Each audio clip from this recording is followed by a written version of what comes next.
My name is Natalie Bennett. I'm 38 years old, a mother of two, and I live just outside Nashville, Tennessee. Nothing about my life felt extraordinary, at least not until the night everything changed. I wasn't sick. I wasn't in a hospital. I didn't have any warning. I just went to bed one evening like any other and never woke up. Not in this world, anyway. I remember putting the kids to bed, texting my sister goodnight, and saying a prayer, one of those rushed, tired prayers we whisper when the day is too long and our hearts are too distracted.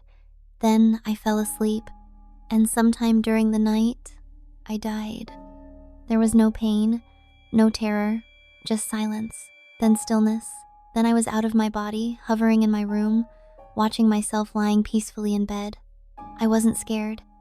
In fact, I felt more awake than I had ever felt before.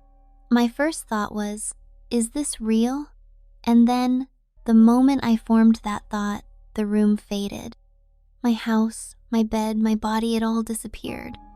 I was being pulled, like gravity, toward a light in the distance. It was gentle but irresistible. As I moved closer, I could feel something I had never truly felt in all my years of faith, pure holiness. A presence that didn't just know me, but loved me in ways I didn't even know I needed. And then I saw him, Jesus. He was standing in the center of the light, clothed in white, but it wasn't his robe that stunned me. It was his eyes. They were like oceans of eternity, seeing everything, missing nothing, yet full of mercy. He didn't say a word at first. He just looked at me. And somehow, in that gaze, I knew he had come for me. Not as a judge, not as a distant deity, but as the one who knew everything about me and still came anyway. And then he spoke the sentence that would change everything. Come, I want to show you what they're doing right now, the ones who have died. And before I could ask what that meant, I was already moving with him. When Jesus reached for my hand, it wasn't like a human touch. There was no pressure, no skin, no temperature. But somehow, his hand held me more securely than anything I'd ever known. The moment we connected, I felt every fear I'd ever carried fall away. Every worry about death, about my kids, about not being good enough. It all melted like mist.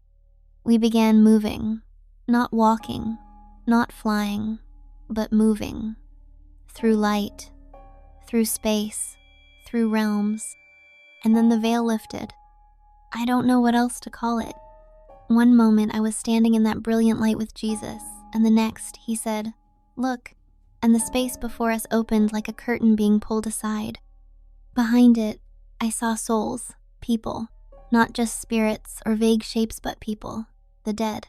But they weren't sleeping. They weren't floating in some empty void. They were doing things. I gasped. It was nothing like I'd imagined. The first group I saw were filled with light, radiant, laughing not in a shallow, worldly way, but like their joy was part of them. They were gathered around a massive garden, planting, creating, singing. The beauty of the place couldn't be described in human words colors that don't exist here. Music that wasn't made of notes, but of truth. These souls were alive in a way that made our earthly lives seem like shadows. I felt drawn to them, like a child aching for home. Jesus said gently, "These are the ones who loved me deeply. They are with me, and they continue in joy." Then the scene shifted, and what I saw next was hard to bear. It was another group. They weren't in flames. They weren't being tortured. But they were alone, isolated. Some were in places that looked like the homes they lived in, only empty. Some were surrounded by darkness. Others were pacing, mumbling, lost in endless loops of regret. One man was staring into a mirror, weeping. A woman kept trying to reach for a door that never opened. There were no chains, no punishments, just separation, silence, longing. Jesus whispered, "They did not want me, so they remain with themselves." It shattered me. These weren't evil people, not all of them. Some looked like teachers, mothers, even a man who had once led a church, but they were full of pride, bitterness, fear. They had carried their denial of Jesus past the grave, and now it defined their eternity. I looked at Jesus, trembling. He didn't gloat. He didn't smile. His eyes were filled with tears. And he said, "There is still much more to show you." Jesus led me deeper into this realm beyond realms, and it felt like the veil was getting thinner, like each step uncovered more of eternity. I don't know how much time passed. Time doesn't flow the same way in that place. It could have been seconds. It could have been years. But what he showed me next took my breath away. He opened a space that looked like a vast cathedral, bigger than anything on earth, endless and glowing, yet calm, and in it were souls kneeling, whispering, eyes lifted. But these weren't angels or saints. These were human souls, the dead, and they were praying. I looked at Jesus, confused. "Can the dead still pray?" I asked. He nodded. "Yes," he said softly. "Some are praying for those on earth. Some are praying because their hearts never stopped crying out for truth, even after death." I felt my knees weaken. These were people who had died, not knowing him fully. Maybe they had never heard. Maybe they had rejected him with their minds. But deep in their hearts, something still searched for him. And even in death, that searching had not gone unanswered. They were in a place of mercy, not heaven, not hell, but something in between. A place of hope. "They are not forgotten," Jesus whispered. "Their journey is not finished." Then, just as I was beginning to weep from the beauty of that, he turned my gaze again. This time, we came to a valley, a quiet, still place, shrouded in mist, and in the distance, I saw souls waiting. They were seated, some alone, some in groups, but no one spoke. No one moved. They were still. I asked, "Who are they?" Jesus looked heavy with sadness. "They are the ones who never chose. Not me, not the enemy. They lived numb, empty. Their lives were about survival, distraction, control. They never once asked who they were or who I was." The silence of that valley hurt more than any scream I could imagine. Then I saw a girl, young, maybe 20. She looked like she had spent her life chasing approval, pleasure, vanity. She was staring blankly ahead, her eyes empty, but when I walked closer, I felt the ache in her. She wasn't being punished. She was just disconnected, frozen, as if no one ever told her there was more. I turned to Jesus and asked, "Can they be reached?"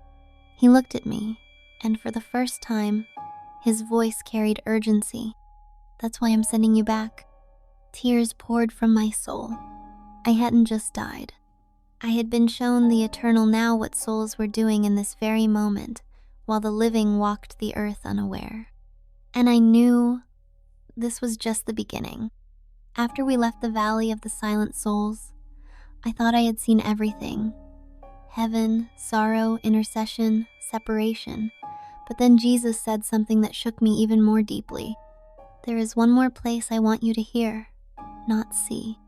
I didn't understand. Hear? But as he spoke, everything around us shifted. The light dimmed, not into darkness, but into a silence so deep, it felt like the world itself was holding its breath. Then, out of the silence, it began a sound. Faint, far away, like voices caught on the wind. But they weren't singing, they were crying out. Not in horror, not screaming in agony like movies show. Noise was much worse. It was the sound of longing, of regret, of people who suddenly knew the truth, but far too late. I heard one voice say, "I had so many chances," and I laughed. Another whispered, "Why didn't I listen when I still had time?" One was repeating the same thing over and over. "He was real, he was real, he was real." And then the one that broke me completely. "Tell them, please, tell them it's not a joke." I dropped to my knees. I couldn't bear it. It wasn't torture I was hearing. It was the realization of eternal loss. Souls who had built their whole lives around self, pride, distraction, or false truth, who had crossed the veil with no relationship to the one who stood beside me now. I covered my ears. "Please," I whispered, "make it stop." Jesus placed his hand on my shoulder. The sounds faded, and he said, "This is why I wept when I stood outside Jerusalem. I wasn't weeping for the city. I was weeping for every soul who would choose to live without me forever." I began to sob, not because I feared hell, but because I felt the weight of God's grief. His sorrow wasn't for revenge. It was for those who refused the invitation. And then he looked at me with eyes of fire and said, "Natalie, this is not just a vision. This is what's happening right now. While you breathe, while you walk, while you doubt or delay, eternity continues. Choices become realities, and souls are waiting for someone to warn them." He paused. "You must go back." I didn't want to. I had seen too much, felt too much, but I knew if I didn't tell this, who would? And as he touched my forehead, the veil began to close.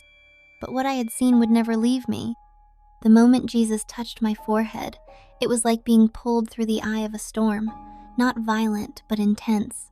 The light around us folded inward, and I felt my soul being sucked back toward the earth. I didn't want to leave. I begged silently, "Let me stay, please." But I knew it wasn't my choice. The decision had already been made. He was sending me back for them, the living, the doubting, the souls dancing on the edge of eternity without even knowing it. And then I felt the weight of my body again. I woke up gasping, screaming, crying. My chest heaved. My face was soaked with tears. I sat straight up in bed like someone had dropped me into ice water. My husband, David, ran into the room, his eyes wide with fear. "Natalie, what happened?" he shouted, but I couldn't speak. All I could do was sob into his chest and whisper over and over, He showed me where they are." For a long time, I couldn't tell anyone what I had seen, not even David. How could I explain that I had died in my sleep, met Jesus, and seen what dead people are doing right now? But the urgency in my chest never left. It was like a fire had been ignited under my ribs. I would walk through the grocery store and see people laughing, scrolling on their phones, arguing, cursing, and I'd think, they don't know, they don't realize how close eternity is. And then I heard it again. That sentence Jesus had spoken to me in the light, "They remain with themselves." That haunted me, because I had seen what that meant. A life without Jesus doesn't end in nothingness. It ends in a soul trapped in its own emptiness forever. But I had also seen something else, hope. Those who still called out, those who prayed after death, those still waiting, still reaching, still whispering his name in places where only mercy could hear. And now, it was my turn to speak. Not just to the religious, not just to churchgoers, but to everyone who thinks death is distant, everyone who lives like time is endless, everyone who assumes the soul just vanishes. I came back to say this. The dead are not gone. The dead are not asleep. The dead are doing something right now. And Jesus is still the only one who holds the door between here and forever. The days after I returned were the most surreal of my life. Everything looked the same. My house, my kids' laughter, the smell of coffee in the morning. But I was not the same. Not even close. I would walk past the mirror and barely recognize the woman staring back at me, not because my appearance had changed, but because my soul had seen the other side and nothing could ever be ordinary again. I knew I had to speak, but I didn't know how. How do you tell people you've seen souls weeping after death? That Jesus let you hear the cries of the forgotten? That you saw people praying even after their final heartbeat? That eternity isn't a far-off idea, but a present reality? I tried writing it in my journal. Then I tried sharing bits of it in Bible study. I thought people would call me crazy, emotional, maybe even mentally unstable, but the opposite happened. People leaned in, cried, shook. One woman whispered, "I lost my daughter last year, and I've always wondered what she's doing. Not where she is, but what she's doing. I nodded through tears. I've seen it, I said. They're not asleep. Some are full of joy, and some are still searching, still hoping someone will speak his name into their story. That's when I realized something. This wasn't my story. It was his. Jesus didn't show me those realms so I could write a book or make a podcast or build a platform. He showed me so I could warn, encourage, and wake people up. Because most of us are just sleepwalking through life, thinking we have years to figure it out. But death doesn't ask for permission. It doesn't wait until you've tied up loose ends or found peace. It just comes. And what happens next? That's not fantasy. That's not myth. It's motion, movement, consciousness. I saw souls still choosing even after death. I saw others locked in the echo chamber of their own pride. And I saw Jesus, standing in mercy, weeping over those who won't turn. So I began to speak at churches, at recovery centers, online. And every time I opened my mouth, I said the same thing. You don't have to wonder what happens when you die. You don't have to be afraid. You just have to know him before it's too late. Not long after I began sharing my experience, Jesus gave me another layer of understanding. It didn't come in a dream. It didn't come in a vision. It came through memory of something he showed me while I was with him, something so beautiful and holy that I hadn't had the words to speak about it until now. He had shown me what happens when one person prays for someone who has died. I saw a woman, wrinkled and tired, alone in her kitchen, holding a photograph of her son who had overdosed at 27. She clutched that picture and whispered through tears, "Jesus, please reach him, wherever he is." And what I saw next took my breath away. A light smile at first burst forth in the space where her son's soul was. He had been in that misty realm, seated in stillness, eyes blank, unfeeling. But as her prayer rose, that light pierced the fog. His head turned, slowly, as if something had touched him. And then, for the first time since his death, he looked up. Jesus turned to me and said, "Love never stops echoing. A mother's prayer crosses the veil." I began to cry, because I had believed, like so many do, that death was a closed door, final, that if someone didn't get it right before they died, it was over. But now, I had seen the mercy of God stretch farther than doctrine dared to go. I had seen that a single prayer, born from love and faith, can still awaken the unreachable. It didn't mean everyone got a second chance. I had also seen souls so hardened, so bitter, that they refused his light, even when it found them. But the ones who wanted him, oh, they were not forgotten. They were being reached through the prayers of the faithful, the mercy of Christ, the unimaginable patience of heaven. And I knew in that moment, I had to tell the world. Because your prayers for your loved ones, the ones who died suddenly, who left broken, who never knew Jesus, they matter. They are heard. They move heaven. Jesus showed me the mystery of eternal time. That even now, at this moment, some souls are still being drawn, gently, patiently, toward him. And he's waiting, still waiting, because love never gives up, not even on the other side. As Jesus led me back toward the edge of that divine realm, where eternity touched the veil of earth, I felt a deep ache in my spirit, not fear, not sorrow, but urgency. I looked at him, and I said through tears, "What do I do with all of this?" And his answer wasn't long. It was just one sentence spoken with such clarity it branded itself onto my soul. "Tell them what the dead wish they could say." He didn't have to explain. I already knew, because I had seen them.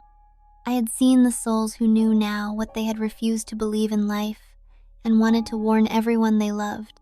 I had seen the ones who were praying after death, reaching out for light, hoping someone on earth would speak the name of Jesus over them. I had seen the ones in joy, in radiant peace, longing for their family to know what they knew now. He's real. He's worth it. Don't waste time.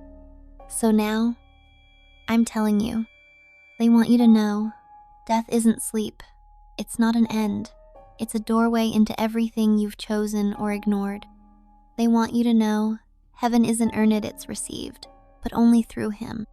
They want you to know hell isn't fire and pitchforks, it's separation, regret, isolation, a life without God, forever.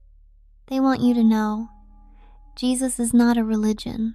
He's a person, a savior, a king who weeps for the lost and rejoices over the found. They want you to know every moment matters, every choice echoes, every heart that calls on Him even in a whisper is heard. And Jesus wants you to know there's still time. If you're alive, reading this, breathing, there's time. I died in my sleep, but I came back changed forever. Not because I'm special, not because I'm better, but because He wanted you to hear this through me. This isn't a warning out of fear. It's a rescue mission of love. Jesus showed me what the dead are doing right now and what they would give anything to say to you. So now I say it for them. Choose Him while there's still breath in your body. Choose Him while the door is still open. Choose Him because eternity doesn't wait, but mercy still does.